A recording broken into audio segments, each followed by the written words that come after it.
kung bago ka lang dito sa channel na to, huwag mong kakalimutan mag-like, comment, share, and subscribe. Thank you, Season 2! So hi guys, ako yung nagbabalik. Ako nga pala si James Victoria. Dati ay isang reactor. At kung na-clickbait kayo nitong pasensya na. Pero yung link ng full video talaga is nasa baba. Kung ayaw nyong panoorin yung opinion ko, pwede nyo nang i-click yung link sa baba. Pero salamat kung gusto nyo panoorin yung opinion ko. So yun, panoorin na natin. Siyempre, like, share, subscribe. Yeah, alam nyo na yan.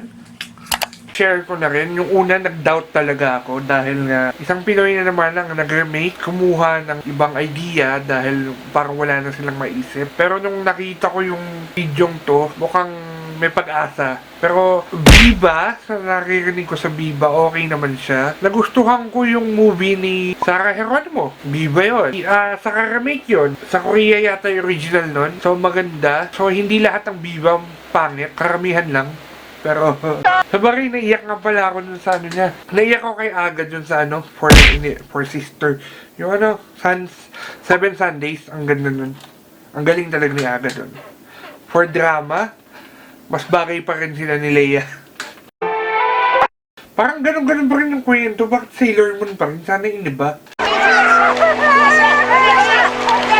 Nakikita ko pa rin yung Miracle Hell in Cell 7, but nakikita ko pa rin. Putik, ang gaganda ng ang gagaling ng mga to.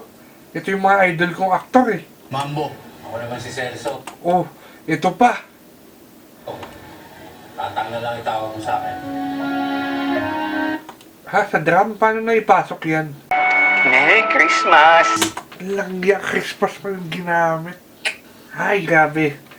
Ibang ang ganda. Miracle in Cell number 7. So, sabi nga ni subscribe tayo. So, ano ba, masasabi ko, mukhang maganda to guys. Christmas yung ginamit eh. Alam niyo naman tayo mga Pinoy, Christmas. Siguro yung kwento, doon pa rin umiikot, alam niyo na yun. Pero ewan ko lang kung mag-ano sila. Hot air balloon. Hindi ko lang alam kung magagawa nila yun. Bilangguan, good.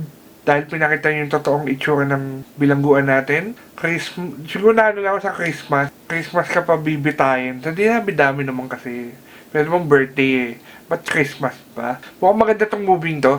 Sana, kung ikaw compare natin to doon, maganda rin. Pero, iba ang puso ng Pinoy sa puso ng ibang lahi. So, siguro ibang atake nila dito. At Viva, yun, doon lang ako nagduda. So, sana mabigyan ng justice.